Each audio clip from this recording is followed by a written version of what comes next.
মার্কিন রণক্ষেত্রে আকাশের দম্ভ F-35 লাইটনিং টু। অপরাজেয় এই বিমান ভূপাতিত করবে সাধ্যকার, তবে অসাধ্যকে সত্যি করার দাবি ইরানের, যদিও ইরানের দেয়া তথ্য মিলে যায় মার্কিন গণমাধ্যমের সূত্রের সাথে। গেল বৃহস্পতিবার জরুরি অবতরণের পর মার্কিন সামরিক বাহিনীর সেন্ট্রাল কমান্ড জানায় বিমানটি নিরাপদে অবতরণ করেছে এবং পাইলট অক্ষত আছেন। তবে কোথায় বা কী কারণে এই অবতরণ তার কোনো স্পষ্ট বার্তা দেয়নি সেন্টকম। এ সময় ঘটনাটির তদন্ত চলমান বলে জানায় মার্কিন কর্তৃপক্ষ।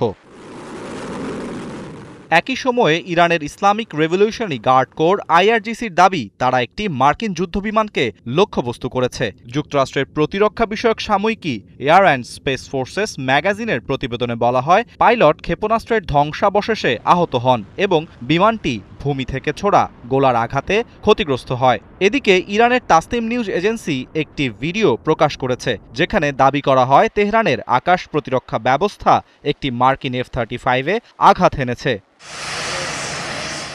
F-35, যার পূর্ণ নাম F-35 লাইটনিং টু, তৈরি করেছে মার্কিন কোম্পানি লকহিড মার্টিন। এটি বিশ্বের অন্যতম আধুনিক স্টিলথ ফাইটার জেট হিসেবে পরিচিত। বিশেষজ্ঞদের মতে F-35-এর সবচেয়ে বড় শক্তি এর উন্নত রাডার ও সেন্সর সিস্টেম, যা শত্রুর অবস্থান শনাক্ত করে দ্রুত প্রতিক্রিয়া জানাতে সক্ষম। বিভিন্ন দেশের জন্য এর প্রযুক্তি হয় আলাদা, যাতে প্রতিদ্বন্দ্বী রাষ্ট্রগুলো সহজে এর গোপন প্রযুক্তি বিশ্লেষণ করতে না পারে।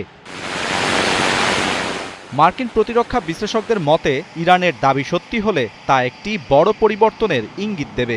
এতদিন F-35 যুদ্ধবিমানকে কার্যত অপরাজেয় মনে করা হতো।